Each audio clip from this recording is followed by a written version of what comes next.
ini untuk pertanyaan pembuka dok, sebelum kita bahas pertanyaan sudah masuk. Pertanyaan pembuka ya dok ya, kenapa sih bayi baru lahir itu bisa kuning ya dok ya?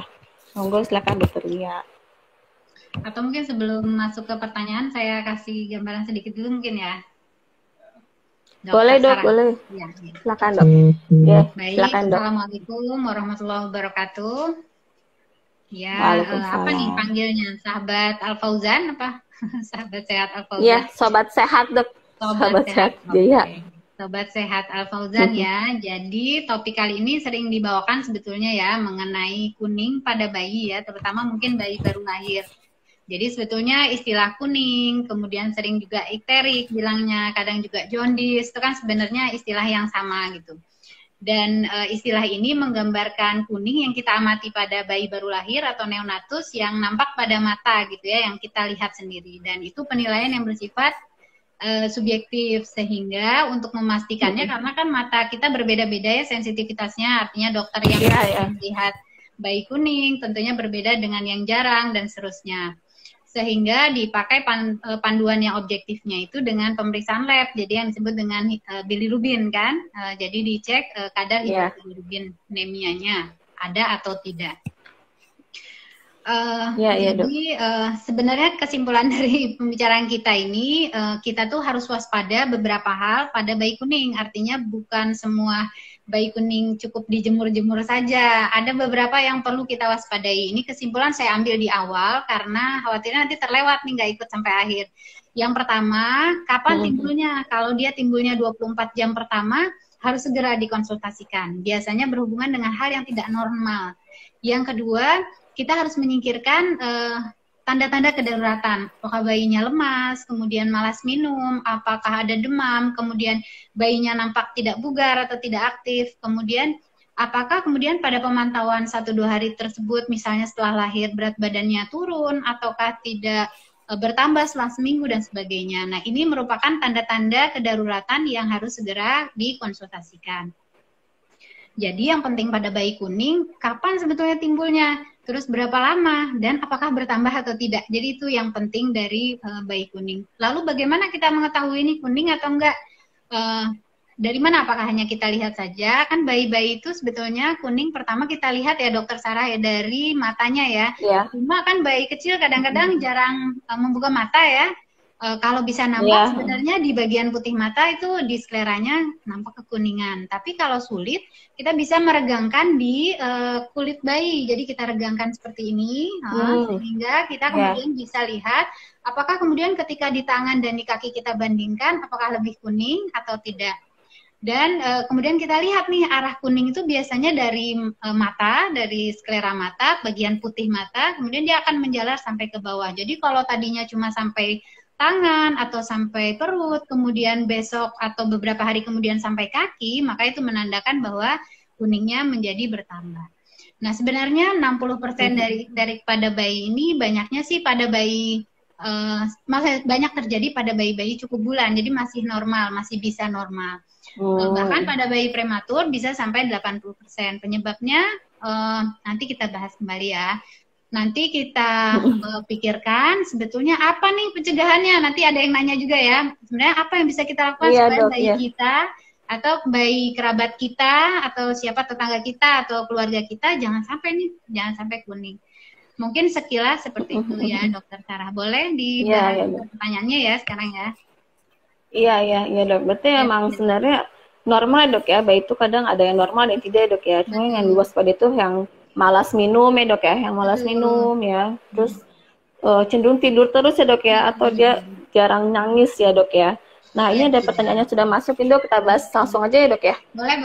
Ini ada tuh bayi kuning yang bagaimana yang harus diterapi, tadi mungkin sudah dijawab ya dok ya, bayi kuning yang kuningnya bertambah ya dok, yang tadi cuma di mata, terus jadi ke wajah, leher, badan sampai ke kaki ya dok ya, itu mungkin harus diterapi juga ya. Nah ini ada lagi masuk kalau anak. Monggo dok, dijelaskan dok, apa harus diterapi semuanya? Iya dokter Sarah, betul. Jadi yang harus diterapi itu karena kita sulit untuk menilai secara subjektif, maka kita perlu lakukan pemeriksaan pada kasus-kasus yang kuningnya tidak berkurang, bertambah, atau disertai dengan keluhan tadi. Nah, kemudian kita lihat nanti apakah batasnya masih termasuk batas aman, artinya masih bisa kita pantau dengan perawatan di rumah, dengan meningkatkan asupan, kita lihat, atau ternyata sudah di batas yang cukup tinggi, sehingga perlu kita bantu dengan pemberian fototerapi ya, atau di sinar ya. Oh Seperti iya, itu. Jadi sinar, ada terapi sinar ya. grafiknya. Nah, berarti ini harus diperiksa ya dok, berarti kadar bilirubinnya ya dok ya? Harus Betul. diperiksa ya? Jadi nanti kalau misalnya ibu-ibu semua yang punya anak kuningnya bertambah ya dok ya, dengan setiap keluhan-keluhan bayinya nggak mau minum atau asinya sedikit mungkin ya dok ya, mungkin harus langsung diperiksa ya dok ya. Nah ini lagi pertanyaan masuk dok, kalau anak pertama kuning, anak seterusnya apa bisa kuning juga dok? Monggo dok. Ini karena terjadi pada saya juga dok, anak pertama saya kuning, kedua juga kuning dok. Silakan dokter Lia. Iya, jadi penyebab kembali lagi ke penyebabnya apa gitu ya. Kalau penyebabnya sama atau tidak, tapi memang pada beberapa kandungan ASI nih dari ibu itu ternyata ada yang disebut dengan breast milk jaundice ya. Jadi kuning yang disebabkan karena kandungan zat tertentu di dalam ASI yang menyebabkan proses perubahan bilirubinnya menjadi terhambat gitu. Nah, biasanya kalau demikian memang ada bawaan jadi genetik ya. Jadi ada kecenderungan kalau anak pertama kuning, anak yang kedua kemungkinan kuning juga sih, kandungan ASI-nya itu sama gitu, mengandung zat tersebut. Tapi ini juga termasuk termasuk yang fisiologis asal dalam pemantauan ya. Asal nilai kadar bilirubinnya tidak terlalu tinggi yang memerlukan intervensi. Oh iya benar dok. Berarti emang ada kecenderungan akan terjadi di anak selanjutnya ya dok ya? Betul, makanya sering kita tanyakan kan, anak pertamanya kuning juga. Ada riwayat. Iya. Berarti emang ada kandungan sesuatu di ASI. Berarti beda-beda ya dok ya, ada kandungan sesuatu di ASI-nya berarti ya dok ya. Nah ini ada pertanyaan lagi dok. Agar bayi nggak kuning, apa yang harus dilakukan dok? Nah, sebagian besar dari bayi kuning itu kan seperti yang tadi dokter Sarah bilang ya, jadi karena asupan ASI-nya tuh sedikit. Kenapa nih asupan ASI-nya sedikit? Berarti kalau demikian maka asupan ASI-nya harus kita perhatikan. Nah, yang harus dilakukan kalau kita mau mencegah nih, jadi kita persiapkan ibu-ibu yang mau melahirkan. Jadi sebetulnya idealnya ya dari mulai kehamilan dia harus persiapkan. Pertama, dia harus persiapkan apakah bisa menyusui dengan baik, artinya putingnya baik, kemudian juga tidak ada keluhan tertentu. Kan ada beberapa yang taruhlah putingnya datar, maka kita perbaiki dulu, kita lakukan upaya-upaya dulu.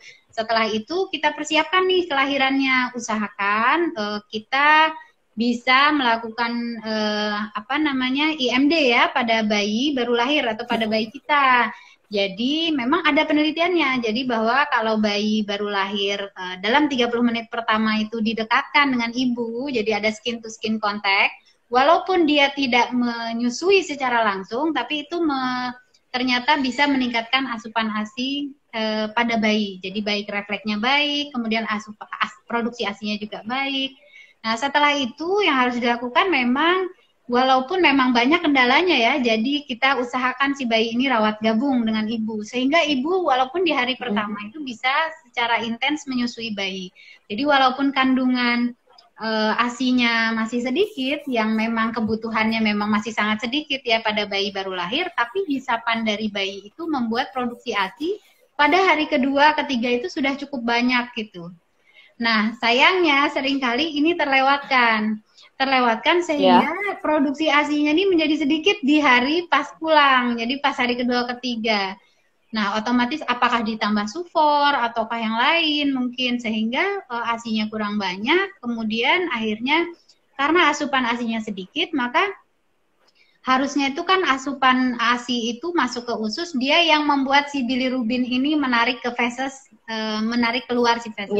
Otomatis karena asupannya sedikit, si bilirubin yang ada di usus tadi keserap lagi masuk ke dalam aliran darah, sehingga kadar bilirubinnya meningkat, anaknya nampak kuning gitu. Mungkin itu ya. Iya jelas dok. Iya jadi bagi yang belum mengerti IMD itu apa, IMD itu inisiasi menyusui dini ya dok ya. Jadi setelah bayi baru lahir itu, sebelum bayinya itu dipotong tali pusarnya, itu biasanya kita langsung taruh di dada ibunya ya dok ya. Itu juga bisa meningkatkan ASI. Nah kalau misalnya ASI-nya sedikit, bilirubin yang di usus itu bukannya dikeluarkan melalui feses tapi diserap kembali ya dok ya. Makanya akhirnya bayinya bisa kuning ya dok ya. Nah ini jadi persiapannya itu sebenarnya pencegahan itu sebelum melahirkan ya dok harusnya ya. Jadi calon ibu ini harus tahu ya dok ya. Pentingnya itu mengasihi ya dok ya. Jadi pentingnya ASI ya dok ya. Ya benar-benar. Nah ini benar-benar bisa terjawab ya. Jadi sebenarnya neonatus itu kan dia penyesuaian tuh dari kandungan terus tiba-tiba lahir gitu. Tadinya yang memproduksi empedu dan sebagainya ibunya dari plasenta, tiba-tiba dia harus memproduksi sendiri. Jadi banyak penyesuaian-penyesuaian sehingga masih termasuk normal. Kenapa? Karena produksi sel darah merahnya kan banyak nih. Jadi bilirubin itu kan dari sel darah merah yang pecah. Jadi sel darah merahnya yang diproduksi banyak, tapi umurnya masih pendek. Jadi 70 hari udah berganti 70 hari. Sedangkan si sel darah merah kita yang normal itu kan bisa sampai 120 hari. Karena siklusnya menjadi cepat, produksinya banyak, penghancurannya juga cepat, akhirnya kadar bilirubinnya juga menjadi meningkat. Belum lagi enzim-enzim di hatinya kan masih belum matur ya, wajar, baru lahir, masih belum matang. Sehingga ya pasti butuh proses dalam uptake-nya si bilirubin ini gitu. Jadi kenapa bayi saya bisa kuning? Karena termasuk proses penyesuaian itu tadi, cuma masih bisa kita akali dengan asupan yang cukup. Iya, baik dok. Dan asupan itu kalau ASInya nggak cukup, kita dibantu dengan asupan yang lainnya dok ya. Nah ini ada lagi sering menyusui ya. Iya, berarti harus dilatih menyusuinya. Betul. Baik dok, ini ada lagi dok pertanyaan sudah masuk. Ini bayi saya kuning tuh lama sekali turun kadar bilirubinnya dok. Tapi ada juga bayi lain yang kuning tuh bilirubin cepat turun dok. Itu mungkin tadi bisa dijelaskan lagi dok ya. Yang tadi ya dok ya itu karena pengaruh intake ya dok ya. Betul, dok, silakan dok. Pertama ya asupannya kita nggak tahu ya. Kemudian yang kedua, pertama penyebabnya dulu. Penyebabnya kita belum tahu. Jadi kita nggak bisa membandingkan kuning di bayi yang satu dengan yang lain. Bayi kita penyebabnya apa, bayi yang lain penyebabnya apa, nggak bisa kita banding-bandingkan. Beda-beda ya dok ya. Iya, yang kedua asupannya juga. Yang ketiga bagaimanapun setiap bayi kan spesial ya, jadi dia punya metabolisme yang berbeda masing-masing. Gitu, jadi kita ya itu tadi nggak bisa membandingkan satu dengan yang lain. Ya, jadi setiap bayi itu beda-beda, kita nggak bisa bandingin bayi kita sama tetangga ya dok ya. Ini kan biasanya kan ibu baru lahir itu kan suka ya mentalnya masih agak ini ya dok ya, kadang suka baby blues, jadi suka membanding-bandingkan. Nah ini ada lagi dok, walaupun setelah lahir bayi saya sering dijemur, tapi ujung-ujungnya kuning juga dok, itu kenapa ya dok ya? Iya ya dokter Sarah nih ya. Jadi penelitian soal pengaruh sinar matahari terhadap bayi kuning itu memang banyak, tapi tidak terbukti secara cukup signifikan berpengaruh terhadap baik pencegahan maupun pengobatan. Tapi bermanfaat nggak sinar matahari? Bermanfaat karena berhubungan dengan vitamin D. Kenapa? Karena sudah terbukti. Jadi kalau sesuatu yang belum terlalu terbukti dalam sebuah penelitian, kita juga tidak berani menyarankan. Gitu. Jadi kenapa sudah dijemur? Karena memang bukan itu sementara ini solusinya. Tapi kan ilmu berkembang ya. Jadi sejauh ini efek dari sinar matahari tidak terbukti untuk mempengaruhi kadar bilirubin atau kadar kuning dari bayi. Tapi justru asupan yang cukup dan sering gitu sambil kita pantau baik buang air kecilnya, buang air besarnya, yang menandakan kecukupan asupan itu yang kita pantau secara terus-menerus ya pada kasus-kasus yang fisiologis yang normal tadi. Terlepas dari itu, kita harus waspada, jangan sampai seminggu masih kuning, kita jemur terus, atau kita berikan asupan terus, tapi kita tidak mengkonsultasikannya dengan tenaga kesehatan terdekat ya, khawatirnya. Ada beberapa kasus yang bayinya bugar ya, artinya tidak ada keluhan apa-apa, tapi ada kelainan anatomis kan, ada kelainan anatomis di atau kelainan bawaan di saluran empedunya. Nah, ini harus cepat ditata laksana. Nah, kita tidak ingin terjadi, walaupun kadar persentasenya rendah, ini terlambat untuk mendapatkan tata laksana. Mungkin gitu dokter. Iya, benar dok. Iya, benar dok. Jadi jemur itu bukan sebagai terapi dan juga bukan pencegahan dok ya. Jadi nggak ada hubungan signifikan dengan bilirubin berarti ya dok ya, jemur itu ya.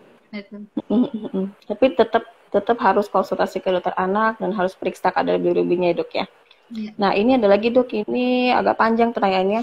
Ada teman anak saya bayinya kuning, disuruh dirawat tapi nggak mau. Akhirnya dirawat sendiri di rumah dan kuningnya hilang dalam beberapa hari.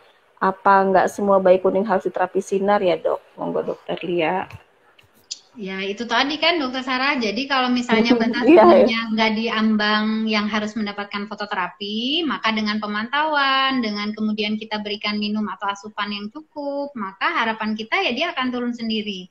Pada beberapa kasus, entah karena asupannya, entah karena metabolismenya yang berbeda, ataupun karena penyebab yang lain, itu si kadar bilirubinnya ini cukup tinggi sehingga perlu kita bantu dengan pemberian fototerapi. Kenapa? Karena bilirubin yang terlalu tinggi ini bisa kena ke otak ya, bisa menyebabkan gangguan-gangguan ke otak. Kenapa? Karena dia itu bisa menempel dia kan mengikatnya pakai lemak ya, jadi lebih mudah menembus sawar otak. Nah, ini yang kita sangat cegah. Walaupun persentasenya kecil, tapi kan kita tidak ingin terjadi ya pada anak-anak kita. Iya, benar. Mungkin itu. Iya.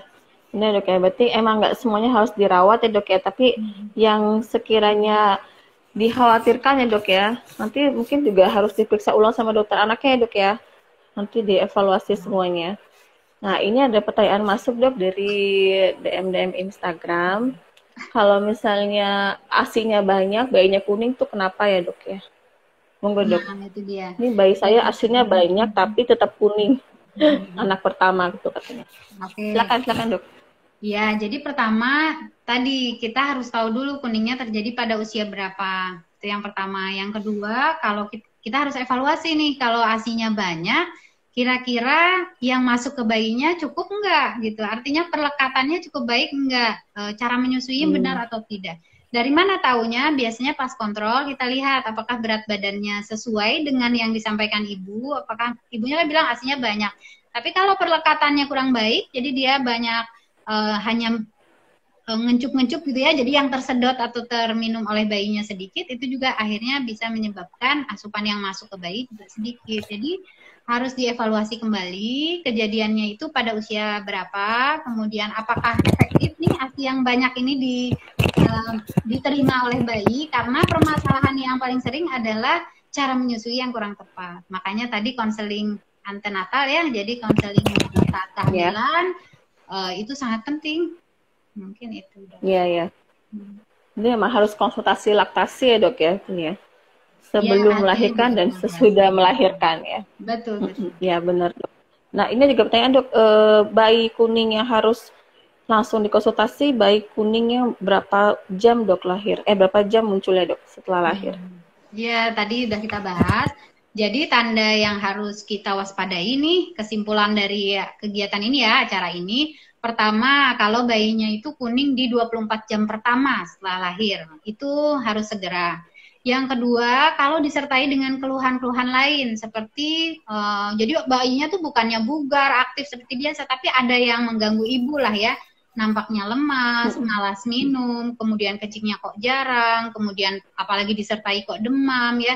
Kemudian yang selanjutnya kuningnya itu tidak berubah, artinya bertambah, kesannya bertambah atau tetap terus. Misalnya kita pantau, kuning berapa hari, 2 hari, walaupun misalnya nggak ada keluhan yang lain, tapi 2 hari kemudian misalnya bertambah kok sampai kaki ya sekarang.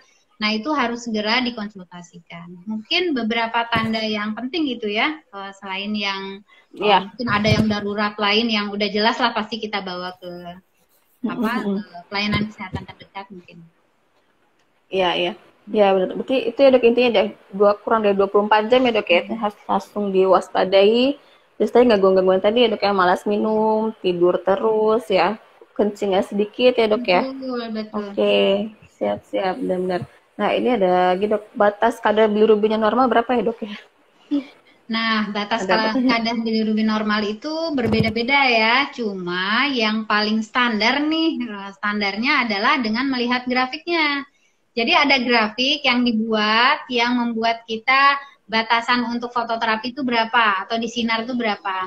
Dan ini tiap bayi berbeda. Ada yang bayinya 35 minggu, 34 minggu dengan faktor risiko taruhlah ibunya dengan riwayat infeksi saluran kemih misalnya. Maka ambang batas bilirubin untuk dilakukan fototerapinya akan lebih rendah dibandingkan bayi taruhlah cukup bulan ya 39 minggu ya, kemudian tidak ada keluhan apa-apa ibunya, artinya tidak ada faktor risiko, itu akan berbeda. Jadi memang kembali lagi ada grafiknya ya, ada patokannya tertentu. Memang ada beberapa rumah sakit sih yang menetapkan taruhlah batas 17, ada yang batas 15, tentunya atas pertimbangannya masing-masing gitu ya. Misalnya lebih preventif atau seperti apa ya, mungkin ada pertimbangannya masing-masing. Gitu, berarti memang ada, berarti tiap rumah sakit memang ada SOP-nya masing-masing ya dok ya? Ada SOP, tapi kalau secara keilmuan ada grafiknya ya dok ya, yang harus nanti dinilai sama dokter anaknya ya. Ya, berarti nggak semua bayi itu kuning. Iya dok. Ya, betul. Jadi dan itu yang diperhatikan adalah lamanya kehamilan, kemudian adanya faktor risiko atau tidak, itu sangat mempengaruhi ambangnya. Jadi bayi kecil nih misalnya kelahiran 34 minggu, taruhlah berat 1.700, misalnya dengan bayi 39 minggu dengan berat badan taruhlah 3 kilo, batas bilirubin untuk fototerapinya juga berbeda. Artinya kita nggak bisa menyamakan, kok bayi saya bilirubinnya 14 dirawat, hari keberapa itu juga mempengaruhi. Nah dia hari ke 10 misalnya, hari ke 10 gitu, artinya kita mungkin bisa lebih berpikir ke etiologi atau penyebab yang lain. Iya benar dok. Jadi semakin cepat dia kuning, udah semakin cepat harus diwaspadai ya dok ya. Di antaranya demikian. Oke, baik dokter. Oke dok, nih pertanyaan udah hampir semua kejawab. Tinggal satu nih dok, dokter Lia praktek di JIH jadwalnya hari apa saja? Senin dan Rabu ya dok ya? Senin dan Rabu jam 10 sampai jam 12 ya dok ya? Nanti bisa daftar langsung ya. Ini juga udah ada pertanyaannya, kalau anak dan ibunya beda darah, apa berpengaruh terhadap bayi kuning dok? Monggo dok, silakan dok.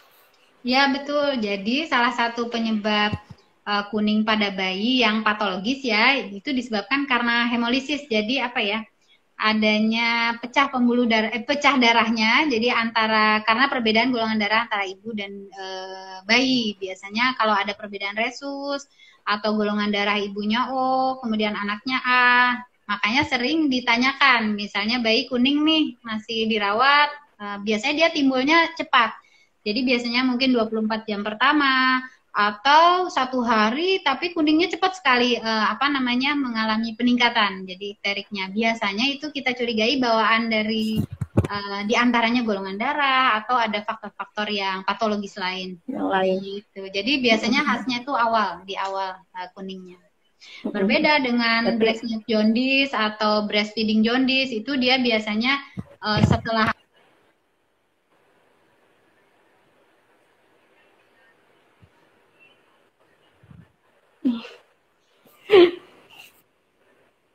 Ya dok, silakan dok dilanjutkan. Bedanya dengan breast milk dan breastfeeding yang di situ ya dok ya? Iya. Itu mungkin muncul kuningnya berapa hari setelah melahirkannya dok ya, setelah bayinya lahir. Iya betul. Oke, silakan. Ini pertanyaan sudah hampir kejawab semua ya dok, hampir sama semua sih kalau saya simpulkan, kira-kira karena ASI-nya sedikit kuning itu bisa jadi yang tadi dijelaskan ya dok ya. Karena kalau tidak ada ASI, bilirubin yang di usus tidak bisa dikeluarkan. Akibatnya bilirubinnya keserap lagi ke pembuluh darah. Kemudian bayi kuningnya harus bagaimana, harus dirawat ya tadi ya dok ya. Kalau misalnya munculnya kurang dari 24 jam, ada gejala-gejala yang mengkhawatirkan ibunya. Kemudian batas bilirubin beda-beda ya dok ya, nggak bisa ditentukan ya. Nanti ditentukan dari grafiknya dan harus diperiksa oleh dokter anaknya. Betul. Oke, siap, itu saja ya dok ya. Mungkin dokter Lia sebelum kita tutup dok, kita simpulkan ya dok, monggo dok. Kira-kira bayi kuning apa yang harus diwaspadai oleh bunda-bunda kita dan tata laksana yang paling tepat tuh bagaimana? Silakan. Sebenarnya tadi di awal sudah kita simpulkan ya. Jadi yang pertama yang harus kita waspadai dari bayi kuning adalah kalau terjadinya 24 jam pertama setelah bayi lahir. Yang kedua, kalau disertai dengan keluhan-keluhan atau tanda darurat ya. Mungkin tanda darurat seperti anaknya lemas, kurang minum, malas minum, kemudian ada demam, terus asupannya kurang ditandai dengan buang air kecilnya jarang, buang air besarnya juga jarang. kemudian anaknya memang nampak tidak bugar, atau ada keluhan lain misalnya di hari keberapa tuh berat badannya masih atau turun banyak, kemudian juga tidak kembali normal, belum kembali normal setelah seminggu misalnya, tapi itu tetap harus dievaluasi apakah masih termasuk variasi normal atau tidak. Yang selanjutnya yaitu harus dikonsultasikan segera ya. Mungkin itu sih Dokter Sarah.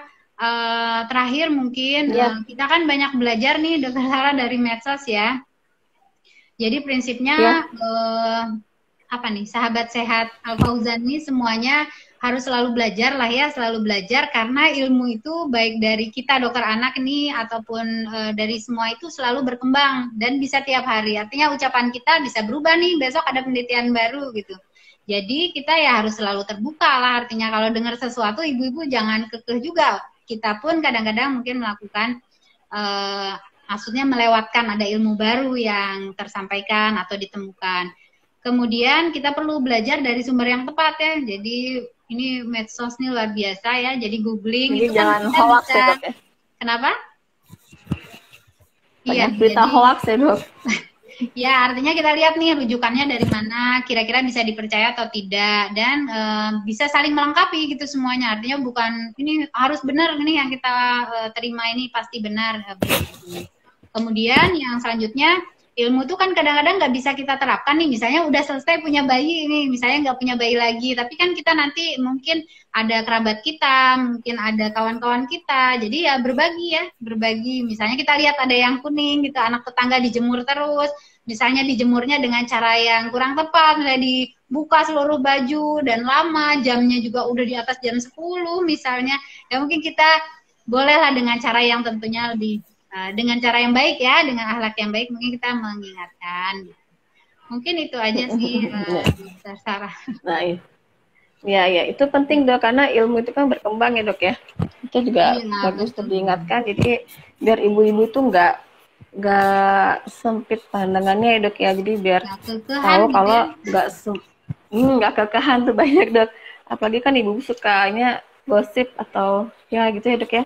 Suka dengar apa kata orang ya. Lebih senangnya dengar kata orang tapi bukan kata orang yang terpercaya.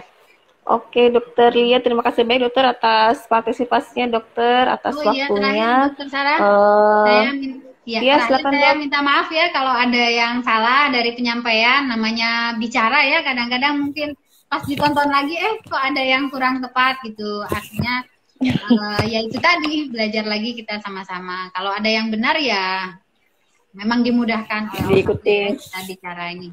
Ya. Terima kasih. Kalau saya salah nanti.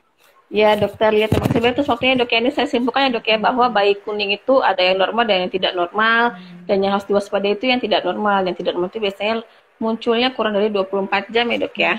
Dengan gejala-gejala yang harus diwaspadai, misalnya anaknya tidak mau minum atau neteknya menjadi sedikit, lebih cenderung lemas atau tidur terus, BAB-BAK-nya berkurang. Kemudian kita lihat jumlah kuning atau distribusi kuningnya kok bertambah banyak atau menetap. Itu aja ya Dok ya. Dan kemudian untuk aktivitas berjemur itu belum ada penelitian yang menunjukkan bahwa efektivitasnya untuk mencegah atau mengobati kuning itu belum ada sih ya Dok ya secara efektif. Mungkin nanti di kemudian hari atau di kemudian bulan sudah ada ya Dok ya penelitiannya. Dok saat ini sih belum ada penelitian yang efektifnya. Oke, seperti itu, dan tentunya harus diperiksakan ke dokter sesegera mungkin ya Dok ya. Bila ibu atau bapak atau sahabat SJH melihat anak yang kira-kiranya kuningnya kok agak tidak wajar atau tidak normal. Oke, sekian ya Dok ya. Terima kasih banyak atas waktunya Dokter Lia Rodia sudah menyatakan diri.